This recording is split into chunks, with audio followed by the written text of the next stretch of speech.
This episode of Rockonteurs was recorded before the passing of Wilco Johnson.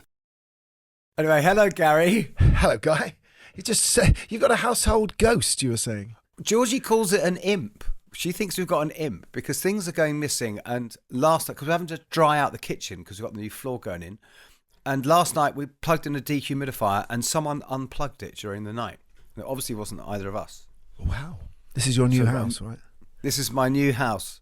Yeah, might be my old house if it carries on like this. I've got a feeling, though, that imp followed me around on tour because things went missing every time I got back on the bus, and they were usually just left in the hotel room, right? Yes, there is that. I know, there'll be an explanation. There always is. We're rational people.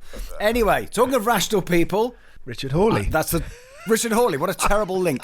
That's never going to be the title of his album, is it? Unless, of course, there's a place in Sheffield called Rational People Bridge or something. I think it was a standby title for a Pulp album.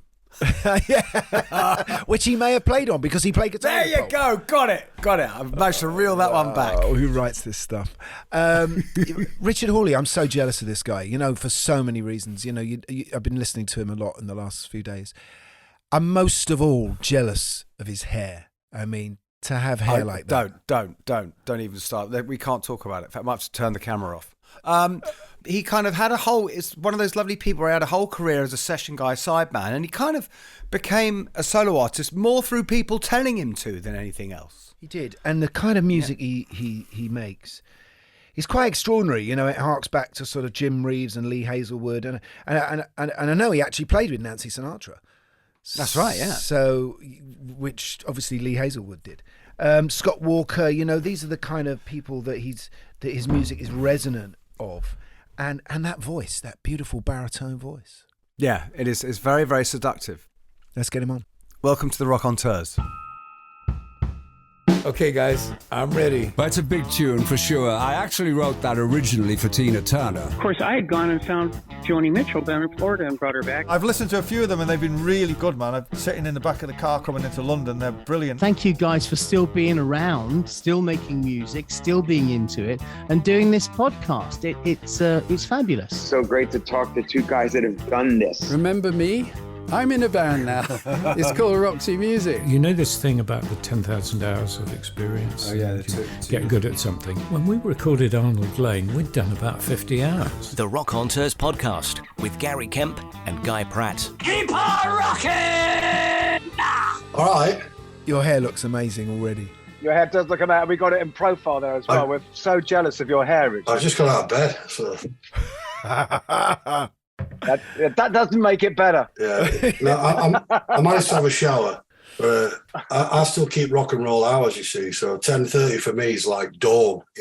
Your wife was saying that you're not very good at turning the computer on, but I'm assuming that when you do your demos or you're in your studio, you do a bit of that though, don't you? No. Or do you have someone else to do all that? Yeah, I've never been a knob twiddler.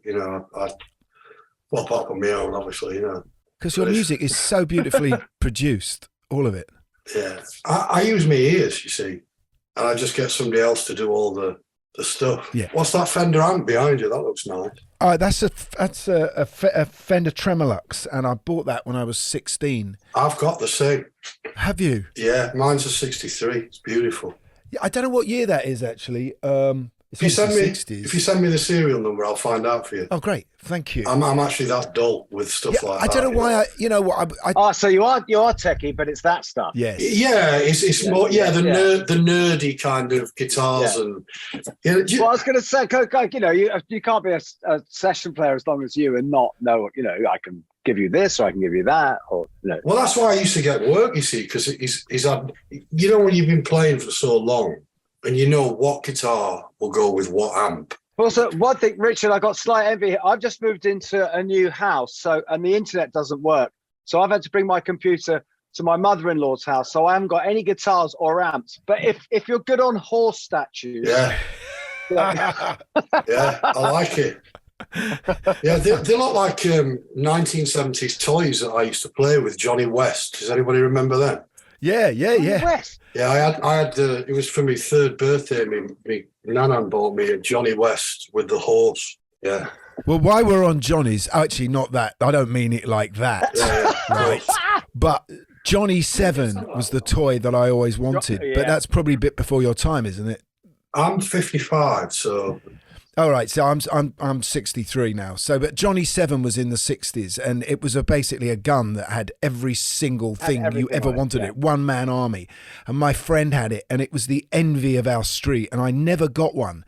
And then I remember having a conversation with Jonathan Ross, who said I never got one when I was a kid. Now I own 10.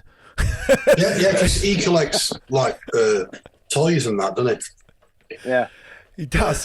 Yeah. Let's get back to your session guitar playing. Oh yeah. Because I'm a mate. Because you were, because this is something we have in common. Because you were a huge session guy in the 90s, wasn't it? Was your sort of salad day? Yeah, late 80s and 90s. But I kind of, it was a funny one because I mean, energy-wise, I couldn't do now what I did then because I was playing with the Longpigs, I was playing with Pulp, I was doing sessions, and I got my own rockabilly band, which we all had long hair then, so we called ourselves the Hippie Billies. And I was doing that. Plus, me and my wife had started a family, and 93, my daughter was born, and 98, I started working with Pulp, and then kind of from about early 90s, late 80s, sort of, I started getting my foot in the door, if you know what I mean. Yeah. And then right through till early 2000, and then I did my own first solo record, which I kind of did that. I thought, my dad just said to me, he was dying actually at the time, it was a bit heavy, but he was right. And he said, son, if you get to 60 and look back and you haven't used that voice, you're going to just go, shit, I didn't do it. So it was like anyway, so I did all that stuff at the same time, and I don't think I could do it now. Were you in Sheffield for the whole time this was happening? How did you move to London? No, I've never lived in London, no. Yeah, that's what amazes me. Yeah. That's because there was so much happening in Sheffield. I was talking to Tom from Gomez the other day. Oh yeah, nice, easy. About you, and he said, yeah, it's just everywhere you went. Richard was always in the room playing. He was always, and well, there was two of us. There was me, and there was Sheridan, and it was like a revolving door. There was a studio in Sheffield called Axis. Yeah, and that was a great studio, fantastic live room, and that was run by. Well, it was owned originally by the Contact Angels, and next door was the Human League's place. Kevin Bacon, the bass player from the Contacts, he kind of became a producer, and his mate John Quarmby, who was a jazz kind of pianist, and he played in all the wine bars and pubs that I played in just to eat. They produced a stupid amount of records during that period of time. I mean, me and Shez ended up playing in my band, so he's the other guitar player. He's actually a shitload better player than I'll ever be. So I thought, well, I want him on the inside rather than the outside. You know what I mean? But me and Shez would just see each other literally like, hiya Shez, what are you working on today? And it'd be Ziggy Marley or All Saints or whatever it was. And it was just mostly us two. And were these recordings always in Sheffield, or did you ever get the train down to London? I worked with Nelly Hooper a lot, Oh, yeah. And that was in Sheffield. No, that was later in London. I was going to say, yeah. And I just lived in a terraced house that looked like Coronation Street, And Nelly had sent his driver up in this massive Range Rover, and the entire back seat was just a fuck off speaker. So Nelly. Yeah, and we just cob all my gear in the boot and drive down the M1 to Nelly's Muse Studios, and I played with him on Romeo and Juliet soundtrack. Shitloads of stuff with Nelly. I can't remember it all, but that was kind of later, and I guess that was almost near the end of when I stopped doing it. I think that was about 98, 99, 2000, something like that. And then when I released my first solo record, it all stopped. What style were you playing though, Richard, that people were wanting from you? Did it have a 50s quality to it at that point? No, it was big. I guess that I got the gigs because I was the guy who could turn up and this sounds like I'm bigging myself up. There must have been That's hundreds why you're of here, players. right?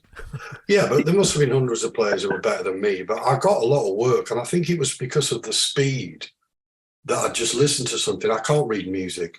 And so no, that's same. I'm sorry, that's the same thing. Yeah, it is. If you're in and out quick, you're the guy. Yeah, and you're in and out quick, and it's a certain quality, you know. Yeah. But I'd just get them to play me the track and just, I don't know, instinctively know what guitar, what amp, and it was simple as that. And I mean, back then people wouldn't send you the track the night before. That's right. Nothing. Turn up to stuff wasn't allowed out of studios. It wasn't allowed out. Yeah. Right? And maybe you'd have a phone call with Kev or Nelly or John or whoever, and you'd get a rough idea of what sort of vibe, because you didn't want to be chucking a Marshall stack in the van if you had got some kind of clean funk thing to play, you know. So maybe a phone call. And I used to use quite small amps, you know. In fact, I got a bag filled, you know, with those little transistor sort of souvenir copy, you know, that you just put them on your mantelpiece, little amps. Oh, yeah. Do you know what I mean? Oh, yeah. And I used to have this, I used to call it the Marshall stick, not a stack. And it was just this little thing like that. And I used that on so many... You're kidding? No. All the Longpigs stuff, the first album, most of the overdubs that I did, they were through that. What were the sort of ones that stay in your memory as being ones that you felt were really successful for you or came out well? What, the session stuff? The sessions. All of it. You know, it was like a thesaurus, a library, a dictionary. I learned as much as I brought.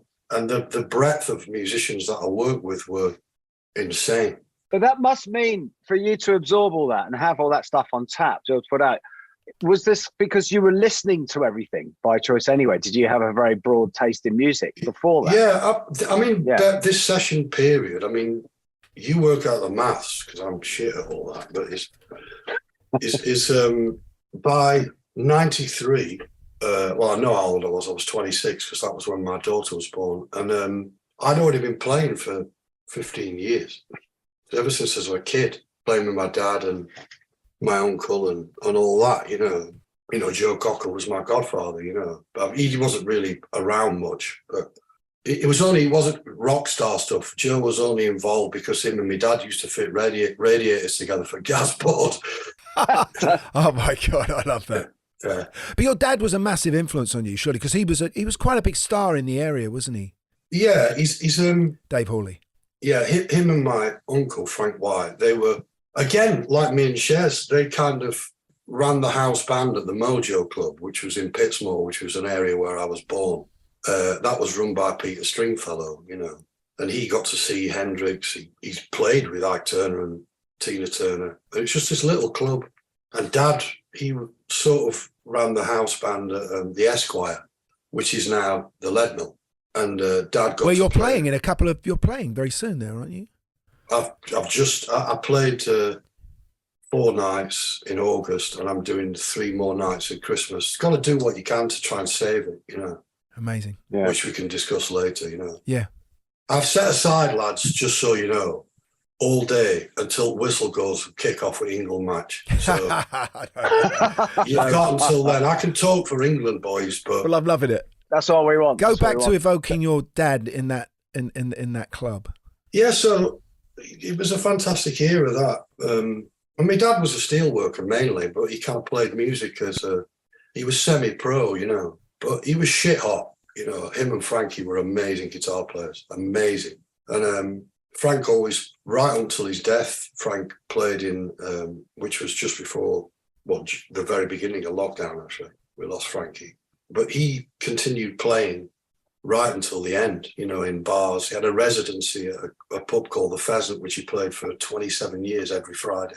And Dad, he quit and he went to go in the steelworks in about 73 because playing in bars and clubs just couldn't sustain a family with 3 kids, you know.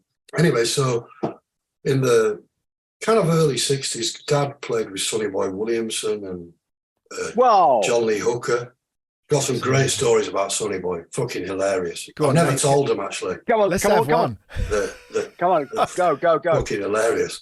I might save them for the book, though. You never know. Oh, We'll see. oh We'll mate. see.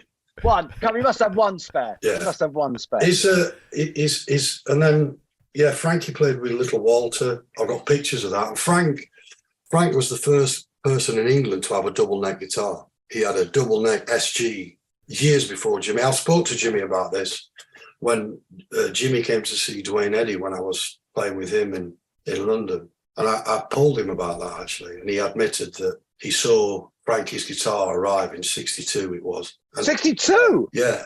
Wow. Dad and Frank saw... you've got to keep me focused because I've had a shitload of acid, lads.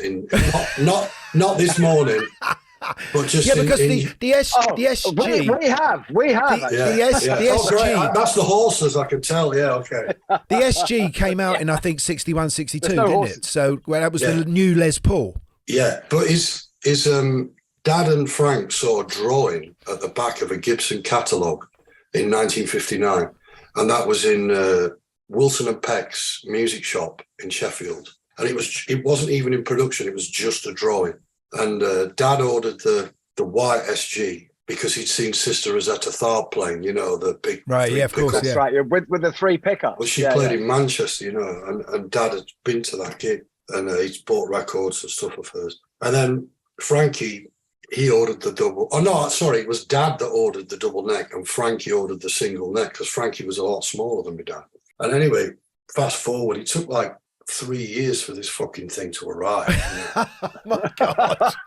You needed someone like a Cliff Richard to bring it over, like he did for Hank, right? Yeah, except a shitload bigger, But I played it recently actually because it's still owned by a guy in Sheffield who bought it from Frank, but it's heading its way possibly to some Russian oligarch for a collection. How did Frank end up with it? If your dad had it? Because my dad picked it up when it originally... They were all excited because they were dead young. Dad picked it up and he went, fuck, no, it's too heavy. It's so heavy as a guitar. I think it's made out of solid mahogany, I think Dad gigged with it. I've got some great pictures of Dad playing it for a local newspaper article when my sister was born. He sat in the front room playing it. And he's got this mod haircut. It looks like Weller. It's really cool. And all this Fred Perry stuff and that before that was a thing. In the end, they swapped. Frankie took the double neck, and that became his thing. And the story goes that Jimmy saw Frankie play with Dave Berry and the Cruisers. Yes. I'm not telling that story actually, but because it's contentious. But it's contentious. No. You're going to keep doing it. I'll get a lawsuit. This is the trouble. Okay. Anyway, the story Jimmy goes, saw it. Yeah, Jimmy saw my Uncle Frank playing at the 100 Club with Dave Berry and the Cruisers.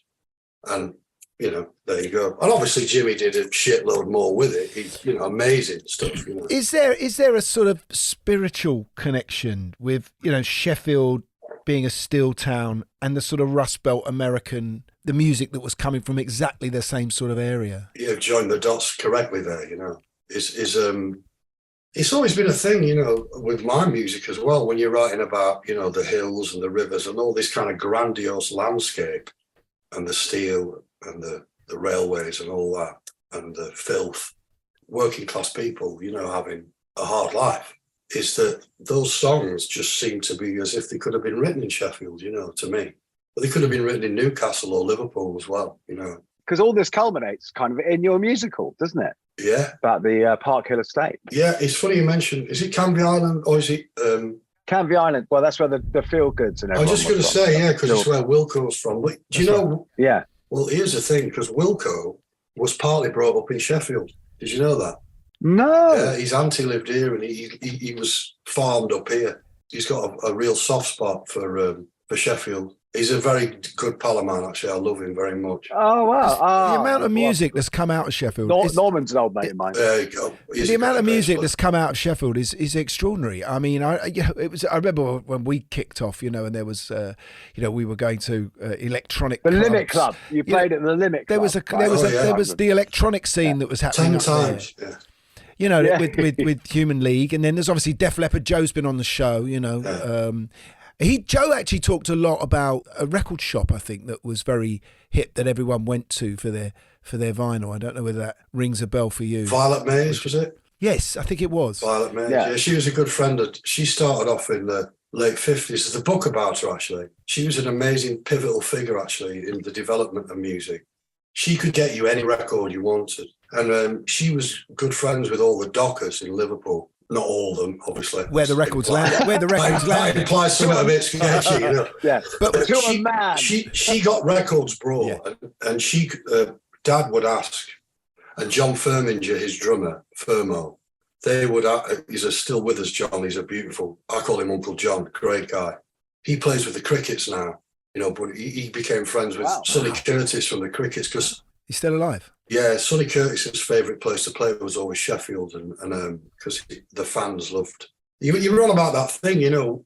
I think Newcastle's the same, Liverpool's the same. There are other places that, you know, when America had got tired of all the old rockers and a lot of the blues guys, when they came over here, they were loved, and in London as well, you know. We kept a lot of people's careers going, you know. They were still having hit, like Howlin' Wolf had a hit in the charts in 64 or 63 with Smokestack Lightning. That was recorded in like 57. And in America, they couldn't get arrested. But over here, they were big stars, you know. So they all came over, Bo Diddley. And I guess that finishes that story with my dad and Frankie, because all those artists, like Little Walter, they'd tour around. I did a radio show, actually, about the gig that Frankie played with Little Walter, and it was called The Gig I Wish I'd Been To. And I think Weller did it, and he did Live at Leeds, and Guy Garvey did it, and he did Talk or something like that. And I just chose our Frankie playing with Little Walter at the Esquire. Amazing. There's obviously a lot of love in what you're telling us, and is part of what you do the musical style of your choice and your career? Is that a sense of carrying on your dad's legacy? Sort of, yeah. I mean, well, you call it a career. I mean, I became a musician to avoid having a career. You know what I mean? Yeah, right. It's not just Dad, it's Mum and all those musicians that were around there. I learned so much from them. I had a rebellious period where I thought all that was shit, but in my heart I knew it wasn't.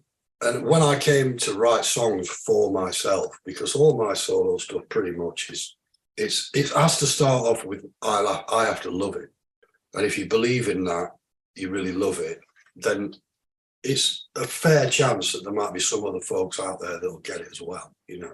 I respond to the modern world, you know. I'm not trying to live in the past. There's no point. Because I collect sound, really. I wouldn't even say I'm a musician as such, but I just love sound. Lots of different types of instruments, and I'm fascinated with how they fit together. But you can hear that on your music, you know, the textural quality of what you do. You know, a guitar can often you hear one of your guitar parts and you think, is that a guitar? What am I hearing? It's beautifully sort of, you know, there's reverb and delays coming off it. And, you know, I mean, I'm going to jump right forward and talking about textural sounds and qualities, you know, something like Open Up Your Door on your True Love's Gutter album. String arrangement in that took me to, you know, Scott Walker's It's Raining Today, which is absolutely textural weirdness going on in the background. I mean, that's what you're talking about, right? Yeah, well, actually, it was Little Anthony and the Imperials that influenced me on that track. Oh, was it? Yeah, the opening of that. But I mean, Scott was a good pal. I didn't. Oh, well. Yeah. He was. I met him on Pulp's last studio album, Wheel of Life, and Scott was producing it. And that was a good story, that I shall tell you that. I was playing with Pulp live, and I had been. We all grew up together, you know. We all went to school together. Well, me and Steve, the bass player, did from infants. I met Jarvis and Nick and Candida and that when I was 16 in the Limit Club. You know, that's where we all met. And the pub up the road, the Hallamshire, where we all the musicians and used to hang out. And I'd been playing live with them for a long time, but I was still basically there as a session player. And on that last album, Jarvis asked me, because we were writing together by that point, and he says, oh, you've got to come in and play on, I think it was 3, maybe 4 tracks on that album. He said, can you do it quickly? So I said, does that mean you've been fucking around so much you've run out of time, so now I have to do all my shit really quickly? Basically, that was the truth, you know. So I got a day to do all my stuff, and I played lap steel on Sunrise. But Scott Walker was producing. I was shitting myself, to be honest, because Scott was, will always be a massive hero, you know. I was supposed to get there about 10:30, set up all my shit and be ready to go at 11 o'clock. So I did that, but next door to, I think it was Metropolis or somewhere like that in London, I forget exactly where, there was a record shop and it was closing down. Last day sale. Everything must go. And that was the last day, you know. I was looking in the window and there was all these original Gene Vincent and Fats Domino, Eddie Cochran, all this mad shit in the windows in mint condition, these EPs, and they were like £4 each because this guy was closing. Right. So I thought, well, I'll just nip round there and buy as much as I can, and then I'll be okay for the studio. So anyway, I did a lightning thing. I bought all this stuff. I popped round to the studio, by which time I was half an hour. Well, actually, I think it was literally 22 minutes late. And in rock and roll world, not too bad, you know. If it was the late 80s and early 90s, you'd get in deep shit, you know. But I thought, I'll get away with this. Now, Scott was at the mixing desk with his baseball cap pulled down, and the first thing he said to me was, "You're late." I was like, fuck. And I'd got this massive pile of vinyl, and I just put it on the island, you know, where all the onboard gear is and that. And I said, I'm really sorry, but there is this record shop next door. And then Jarvis started looking through it, and he went, "Oh, this is really good." And Scott goes, "Okay, let's have a quick look through." So Scott, he was looking through all these vinyl, and he says, "Hey, I played on that. I played on that." Because Scott was a session bass player, you see, for years in the... Oh, I didn't know that. You know, the very late 50s and early 60s. And he pulled out this Eddie Cochran EP, and he says, "Hey, I was there at this session in Gold Star Record at Studios, and it was one of Eddie's last sessions." And he says, "Hey, Richard, hey, do you want to shake Eddie Cochran's hand?" And I went, he goes, "I met Eddie in 59. He goes, and he shook my hand. So I know you're a fan. Shake my hand, and you're shaking Eddie Cochran's through me." Oh. I was like, just shivers, you know? Wow, the baton getting past. No, it's fucking Scott Walker. I was happy to shake his hand, let alone fucking Eddie's. You know what I mean? Did you ever play? Did you end up playing on any of his music? No, we talked about it so much. And Beverly, Scott's partner, she's got a guitar that he's left for me that I've got to pick up at some point. Because of lockdown and stuff, I've not been able to see her. And that's amazing. But when the musical goes to the National, I said I was going to pop round and pick this up. So it's going to the National Theatre? Yeah, it's at the Crucible. Starts on December the 10th, a bit of a plug there. I'm just so pleased that he's come back because lockdown fucked it completely, you know, fucked everything.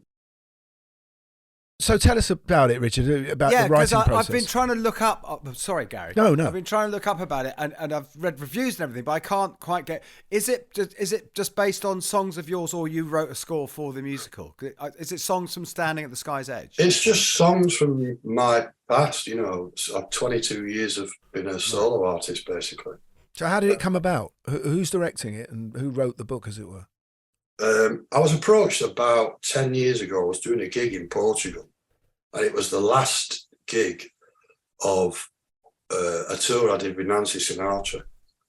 And me and the lads in the band, I call them, it's Richard Hawley and the Necessary Evils, I call them. I wanted to talk to you about that a bit, actually. I'm sorry to go off, only because your band have been with you for a long time, and you've got a rhythm section, right? Colin Elliott. Yeah, awesome. Bass player, who I can find very little about, and Dean, both for the drummers.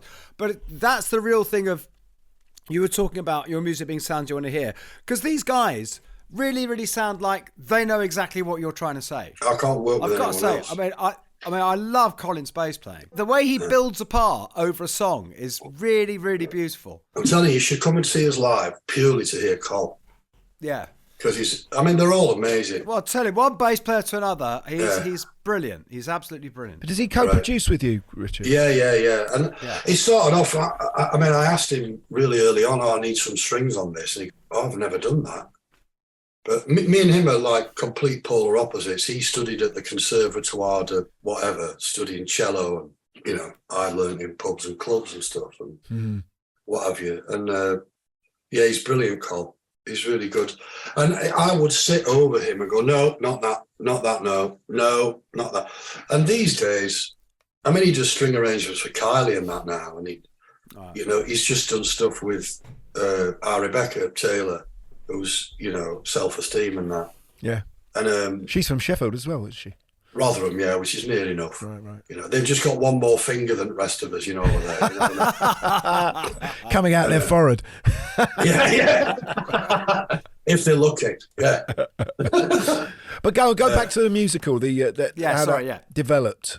Oh yeah, this guy Rupert Lord, right? He's going to come and see you in the dressing room after the gig. So it was the last gig we'd been playing with Nancy, and I'd been duetting with her the whole tour because Lee Hazelwood was supposed to do it, but Lee unfortunately got sick and he couldn't do it. And obviously Lee Hazelwood, will just, as we're going past his name, just to say he must have been a massive influence on you, his sound, because definitely you're vocally. Yeah, of course, close, right? But it was more somebody he produced though, which was Duane Eddy and Sanford Clarke. That whole, we're jumping so everywhere. I knew we were going to do this. Yeah. It's always happens. Don't worry, we love it. It's the Phoenix sound was the thing that influenced me the most. Apart from my family, was I call them the four horsemen of the rock and roll apocalypse. It's Lee Hazelwood, Sanford Clarke, Al Casey, and Duane Eddy, and those four out of that desert town came up with a completely unique sound during that period of time. And the first big hit that Lee wrote and produced was called The Fool by Sanford Clarke. I love Sanford Clarke so much, I named my son after him. Wow. Well, Jerry Lewis Sanford Hawley, Wow. Didn't it get called Cowboy Psychedelia or something like that? Yeah, lazy bullshit. Right. Whatever. Yeah. I'm trying to nail it down, that kind of quality of what it is, really. It has a country feel to it. Yeah, it's based in all that stuff, but he took it somewhere else. You can hear all that stuff in Nick Cave's music, and yeah. There's that. It's just got that desert, hollow loneliness to it. Anyway, so I was working with Nancy. It was the last night, and the drives that we were doing was savage. So it was the last night, and we got a day off in Porto. So me and the boys were basically planning on getting proper pissed, to not kind of cover this up in any kind of... That was your ambition. Yeah, well, it was a mission, And you always got to aim for something. Oh yeah, otherwise you're lost. Aim high, boys. Aim high. So anyway, this guy Rupert Lord, I was like, who the fuck is this guy? So he turns up, and we're all desperately getting out of the suits and all like that to get ready to go to this bar that we'd piked off earlier in the day, which was really cool. And it played loads of really good music. Anyway, got chatting to him, and he said, look, I want to do a musical using your songs. And all the lads in the band just fell about laughing. I thought, right, this isn't going well. Anyway, we got chatting and that. And I said, well, let's meet when we get back to England. And I was intrigued. And it took a long process to get to where we are now, and a couple of writers and stuff. But we met Chris Bush, who's actually from Sheffield, lives in London, extremely mega talented writer. And she actually wrote the book, I think, in literally less than 2 weeks, the whole script. It was so quick because it had to be, And it's 3 generations, right? It's 3 generations on this estate. It's just a block of flats that it's like they call it the Marmite moment, when whatever ventricle you enter Sheffield or leave from, whether it be the train station or, the motorway, whatever, you see this brutalist architecture plonked on a hill. And it's built over the old Duke Street slums where my grandparents were brought up. So that intrigued me straight away. Because I've heard you talk about this, about what that used to be and how did you say, because Sheffield on that, whatever that area in the 20s was called Little Chicago, right? Yeah, that's right. Rampant gangs. Yeah, it was called Little Chicago. That's where my grandparents were brought up, and it was two gangs, the Mooney gang and the Garvin gang, and they fought literally with cellar grates and bayonets in the street like gladiators, you know. Yeah. But not very funny, you know. And that's a Peaky Blinders spin-off to come, isn't it? well, yeah. Again, I've got a connection with that because of Anthony and Killian, you see, and I sang the finale song. But that's another story. Of course, right. That's another story. But yeah, the origins of all that, the real story is actually from Sheffield. There's a book written by a dear friend of mine who's no longer with us.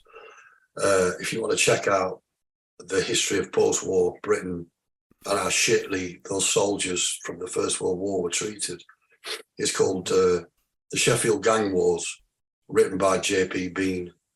It's an amazing book. So, but anyway, and then this is very dull. And then fast forward, we're at the Crucible. It's a kind of it's the history of post-war, Second World War Britain through the narrow aperture of a block of flats. It's simply put. And when's it coming to the National? In January, yeah. Who's directing? Rob Hasty, he's the main man at the Crucible. He's brilliant. That's amazing. Congratulations. Wow. Yeah, well, we're not there yet, Paul. Well, I want to go to it when it comes, that's for sure. Yeah, absolutely. Absolutely. You know, I get the feeling that us three should go for a pint. That's what I think. That's what the Rockonteurs tries to breed. Yeah. But listen, alcoholics.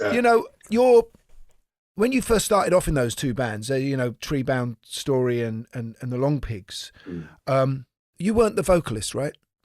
Oh no, God no. So you mentioned your dad saying you've got to go and do this.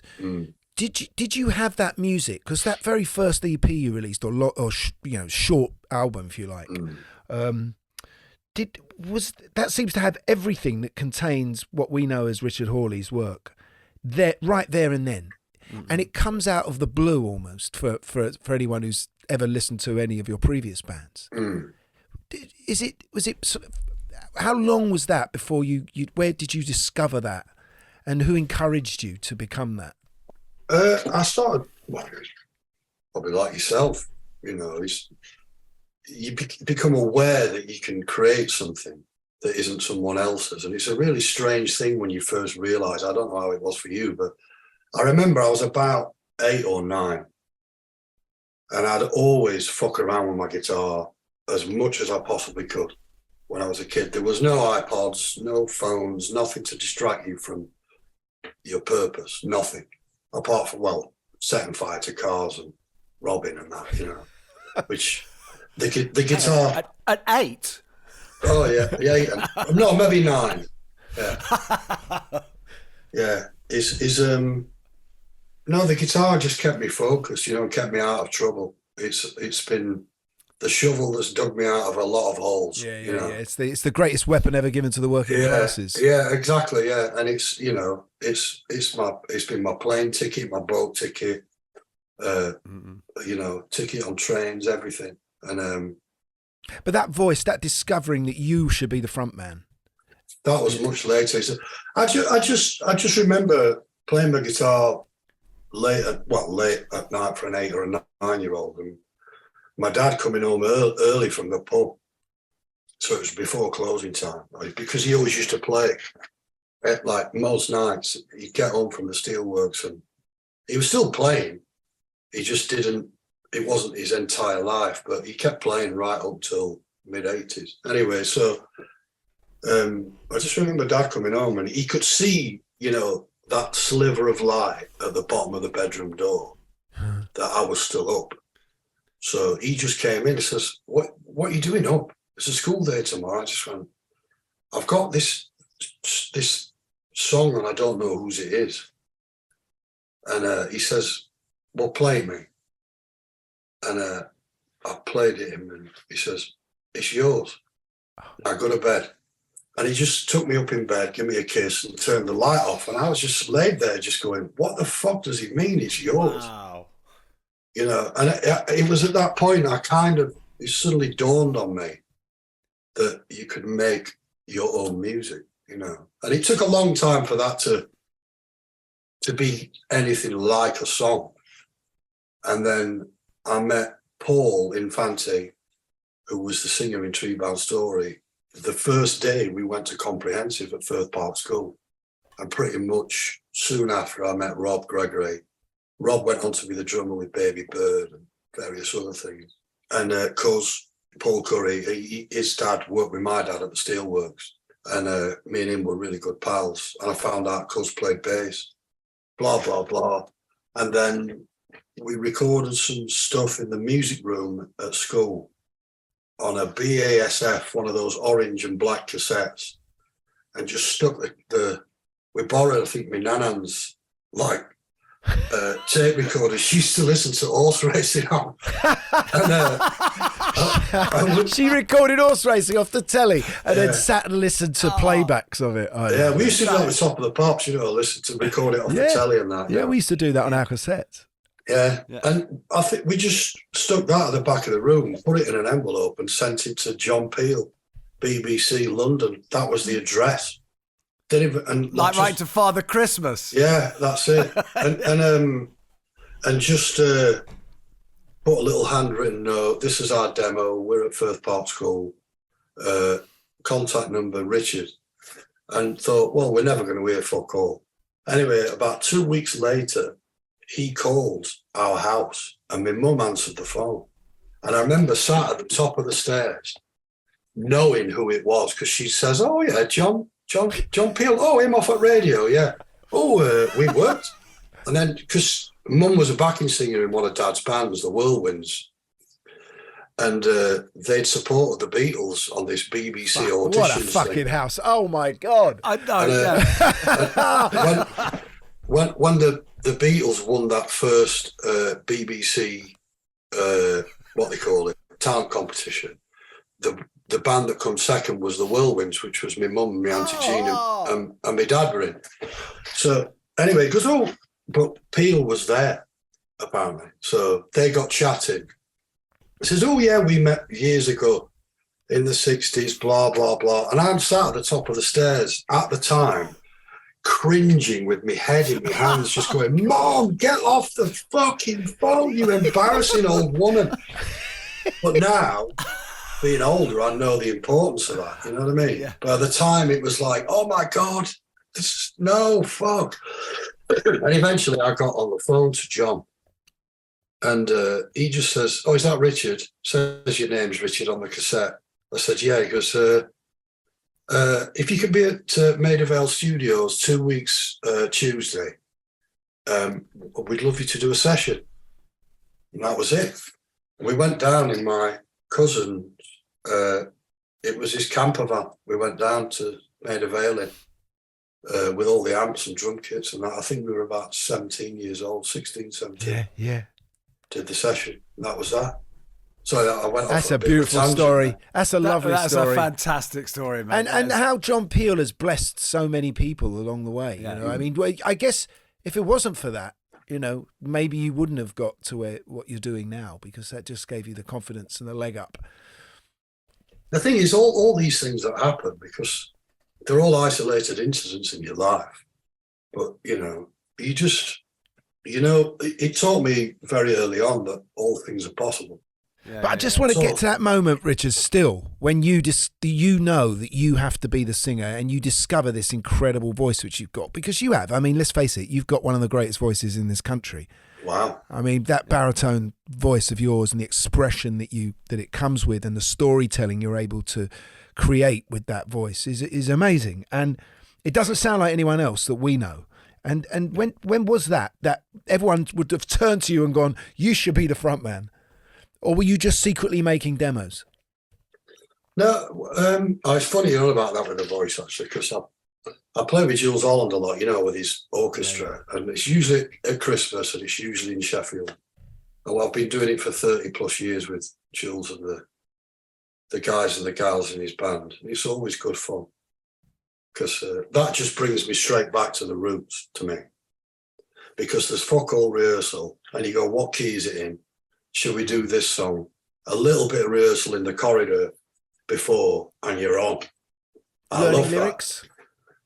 That. Yeah, sort of. I literally write them on a bit of paper and tape it to the top of your guitar. You know what I mean? The opening line, maybe.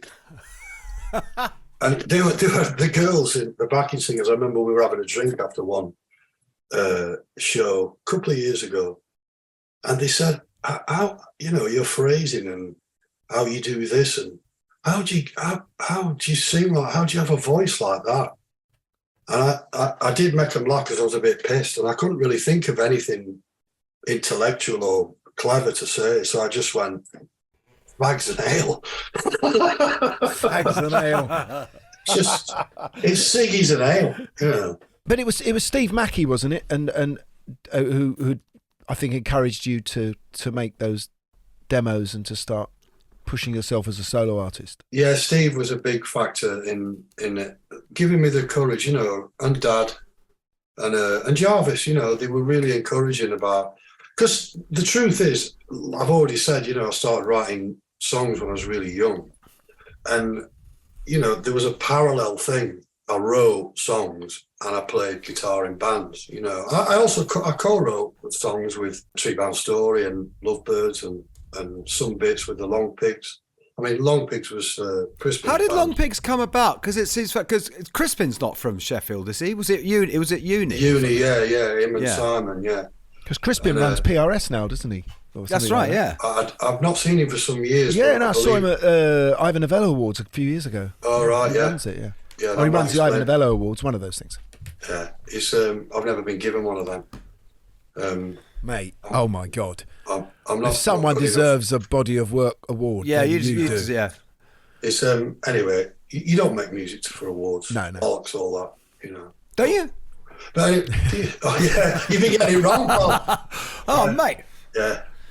It looks nice on that shelf. He's bullshitting. That really is his house, isn't his mother-in-law's. He won all awards. He won all those Polo Awards. Yes, equine awards. He's got 2 horses, little ones. You know what I mean? Yeah. Yeah. Anyway, so yeah, Mackie and Cocker, they were encouraging. And me and Jarv on tour, we'd often get hotel rooms that would have, you know, adjoining doors. So you just open up the door, so it's one big room, and we'd sit and hang out. And in '98 on the hardcore tour, it wasn't all the time, but occasionally we'd be looking. We'd often just hang out and play guitars, and a lot of songs come from that. The Born to Cry song that Pulp did, and then Tony Christie covered on the album I produced for him, the Made in Sheffield record. There was lots of that stuff, and it was just the co-writing thing has never been something that has been. I've done a lot of it, but it's always a weird process for me, and there's very few. Is it a different head to? Yeah, it's Wurzel Gummidge, isn't it? I don't know. I can't do co-writing as well. I mean, I find it hard. It's weird, you know. But it's the certain people that I can sit in a room with, and it isn't weird. And Jarvis was one of them. It's just me and him in a room, and it's completely natural. And was Jarvis doing the top lines, or was he just doing lyrics? Whatever. You know, we just fuck about with guitars and. Okay, Lisa Marie Presley. Yeah, it's how's that? Well, that was me and her stuck in a room, and I thought, God, can I do this? You know, and it again, Lisa was somebody that, if I'm working with somebody, whether it be sessions or I mean, I haven't done that for years now. The session, that's way in my rearview mirror. Although maybe I should take it up again just to get me chops up, you know. But with Lisa, that was immediate in a room, pretty much immediate, because I never take any baggage with me. When you're working with someone, who they are, you've got to be aware of roughly what compass point on the dartboard they might head for, I guess.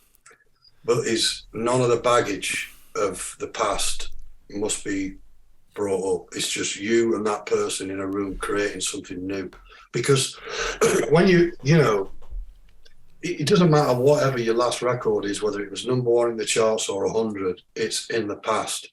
And everything new that you do, it has to be a clean slate, you know, and it's irrelevant what you've done in the past, because everything that you're doing is obviously new. And I never take in, you know, obviously I was aware it's Elvis's daughter, but is that kind of had no real bearing on what, obviously for her, the legacy did. Yeah, you weren't sitting there trying to come up with Elvis licks. No. I remember there was, I mean, you just get some people in those situations that are so unbelievably unaware. And I remember the first session we did, it was in Universal Studios, and they got this young engineer in, and he just turned up with an Elvis is Dead t-shirt. What? What? I was like, are you fucking for real? Oh, God. Oh, my God. Lisa didn't see this, thank fuck, because I got there early. And I just went, you have to split, mate. You've got to leave. And he's like, what? I went, you can't wear that t-shirt today. Of all days, wear it tomorrow or yesterday. But why are you wearing the fucker today? How can you be so unaware? You know, and he's Did he not know? Did he not know? Was he trying to make a point? It's just been a cunt, you know, to actually boil it down. We could talk forever. Wow. But he was being a cunt, you know. That's so weird. No, right. So Let's anyway, play well today. So yeah. Anyway, so he was out the door, moving on. But no, it was good. Sat with Lisa. It was really productive, and we became good pals. And the end, you know. I mean, playing Duane Eddy as well must have been amazing for you. Yeah, that was off the map. That it was. Tell us a bit about how you got to meet Duane. My manager Graham. I don't exactly know how the fuck that happened, because all I know is my manager. He said, "I've got to meet you for a pint." Now, when he says that, I know there's something fucking wrong. Fancy a drink? It's from. Fancy a drink means you're fun. Yeah. Yeah, it's. Yeah, let's go for a little drink. What's that from? It's That'll Be the Day, isn't it? Stardust. Yeah. Adam Faith. Yeah, brilliant. And I love those films. They're great. Yeah. That's so good. David Essex, Rock On. What a tune. Oh, yeah. Oh, yeah. Incredible. What a tune. Anyway, so... Chris Spedding. Yeah, that's right. Yeah, from Sheffield. Yeah. It's from Sheffield, Chris. Yeah. Of course. We had Chris on. We've had him on. He's an old mate. Yeah. Chris loads. Yeah. I've only met him once, which is incredible. I'd love to meet him again. There's a deep connection between you two. I can see that. Yeah. On so many levels. But there's this pub in Sheffield that I go to that I basically live in. And he says, "Oh, I need to talk to you about something." I went, "All right, look, I'm free now." And he went, No, I need to talk to you over a pint. I thought, "Oh, fucking hell, what's this?" And when he says, "Look, I've started managing someone else." And when a manager says that to you, it's kind of like, almost like your missus saying, "Look, you know." Yeah, I think we should see other people. Yeah, you know what I mean? It's all going to go fucking horrible. And he just said, I said, "Who is it?" And he went, "Duane Eddy." And I nearly dropped my pint. I said nearly, you know. I didn't spill a drop. And I said, "You fucking what? Duane Eddy, what planet rocket ship did that come from?" I remember him explaining at the time that, because I'd worked with, it's just my life. I'm just telling you how it is. I know it sounds a bit weird, but it just is. Duane had heard from Lee Hazelwood and Nancy that I was kind of good. And when I found out that Duane was driving around Nashville in his car, listening to my stuff, oh my God, blew my fucking head off. Oh my God. It was enough that Nancy liked me, because I co-produced some stuff with Jarvis for her last record, and played harmonica and guitar, actually with Kevin John via another thing on a couple of other tracks as a session player as well. And anyway, so Duane must have got in touch with Graham, and the next thing, I'm in like a converted steelworks, this Yellow Arch Studios, which is where I always work in Sheffield, which is 100 yards away from where my dad worked in the steelworks, sat playing with Duane Eddy, co-writing and producing an album. Now, Duane had got jet lag at the time. He was 70, I think he was 72. He'd not made an album for 25 years. The last thing that he'd done was with Jeff Lynne, McCartney and George Harrison 25 years previously. And I've never found out why he'd not made a record. I'm taking it you shook Duane's hand, right? Because that's a lot of hands to shake at the same time. Yeah, exactly. I was sat with Duane co-writing an album with all the lads in the band. I said to him, and we got 13 days to write and record this record. Making that record was having the ability to make instinctive decisions, and obviously working with Duane.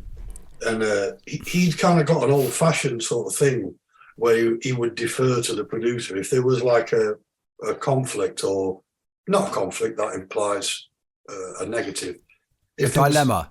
If there was 3 or 4 opinions, you know, with our band, it's always been, okay, I'll listen to what everyone... I'm a bit like Brian Clough, you know, it's like, okay, we got in the office and I listened to what he got to say and he listened to what I'd got to say, and then we both agreed that I was right, you know. You know, if there's like a moment where there's you know, you have to make the decision. So you weren't so in awe that you felt that he'd blessed you enough by loving your music anyway, but you weren't so in awe that you just sort of sat there dithering thinking, oh, I've only got to do what Duane wants. No. Well, I'm still in awe of him. We're very, very close friends now. He used to stay with us when the kids were little. That's incredible. The kids all called him Uncle Duane. His wife, Dee. Did your dad play with him? Sorry, did you say earlier your dad played with him at all? No. There was a funny story because Dad met Duane on the steps of the City Hall in '63 and asked him for his autograph. And that was it. There was hundreds of other kids, and Dad managed to get his autograph, which I've still got. And years later, I showed Duane this autograph, and I wasn't entirely sure whether Dad was telling the truth, whether he'd written this autograph. And Duane goes, "No, that's mine." That's and then did you get him to autograph the autograph? No, I should have, shouldn't I? Not that Dad was a bullshitter, but he wasn't at all. But anyway, I was very relieved to realise that Dad was definitely kind of true. No, you are in awe of people when you work with them. I was speaking to Martin Ware recently and talking to him about when he was working with Tina Turner, you know. And it's that, yes, you're in awe, but you have to do what you do. Anyway, you having the cheek and the balls to just kind of do it. You know, guys played with all of them, haven't you? Madonna, Michael Jackson. I mean, he's you know. Yeah, no, but and you do. I mean, there are some people that never goes away. He's in awe of me, of course, when we do this show. Yeah, I mean, I'm sat here in my pants. You know what I mean? You just can't see. Does Duane still play? Oh yeah. I think he's 84 now, Duane. Wow. So does he sound like that? Does he sound like that? That? Yeah. The last time, because he's getting older, and travelling's not an option now. I'm hoping, fingers crossed, that I'll go to Nashville to see him soon. We have got to talk about Alex Turner as well, because I mean, this is, for me, I think this boy's an utter genius. I think he obviously has taken a lot of inspiration from you and your storytelling, your lyrics. I would imagine your records were in his collection when he was growing up as a kid, and he's from Sheffield. But you had a bit. I've seen. We're watching a couple of videos. He'd come on stage with you and did one of his tracks, and then you did a song with him, didn't you, as well? And I love that song that you wrote together and played together. What's your relationship with Alex?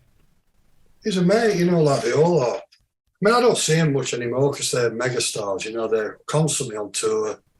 I see Malik bass player a lot, the most, I guess, out of them. And the thing is, our tour manager's their tour manager, Chapman, and they've got half my crew as well. So we share crew and tour managers and stuff. And no, they're good lads. He's people talk about all this stuff. It's a bit too close for me to have an opinion about it. Right.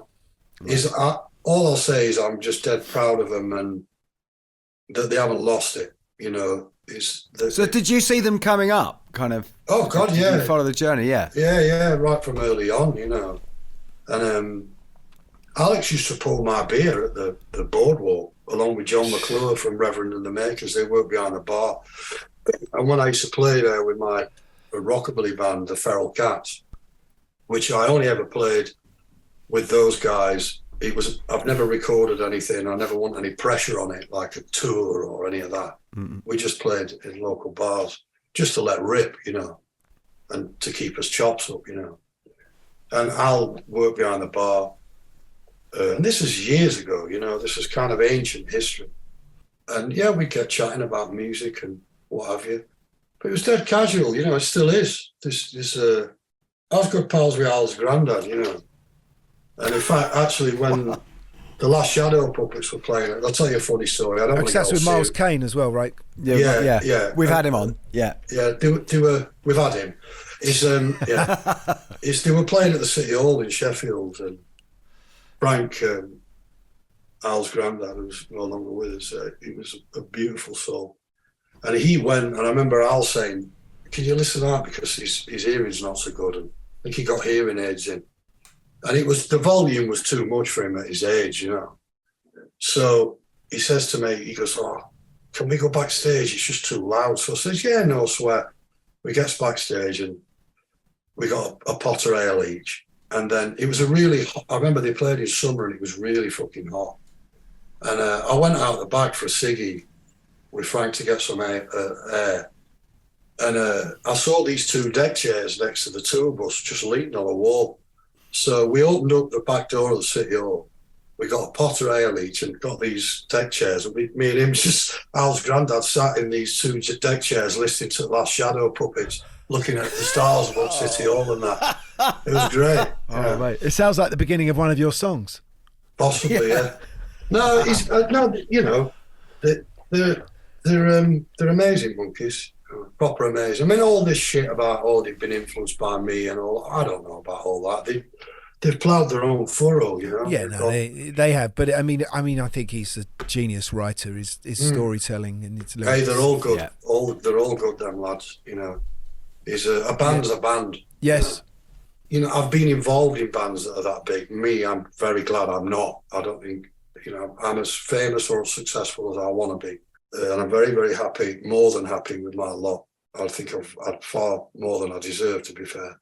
But when you're in that position with them, if you consider Elvis was on his own, the Beatles had each other, you know. So for Al and each of them, they've got each other in that position. Yeah. And they're the only one, well, as the song, me and Al's song that we got Tony Christie to cover, they're the only ones who know.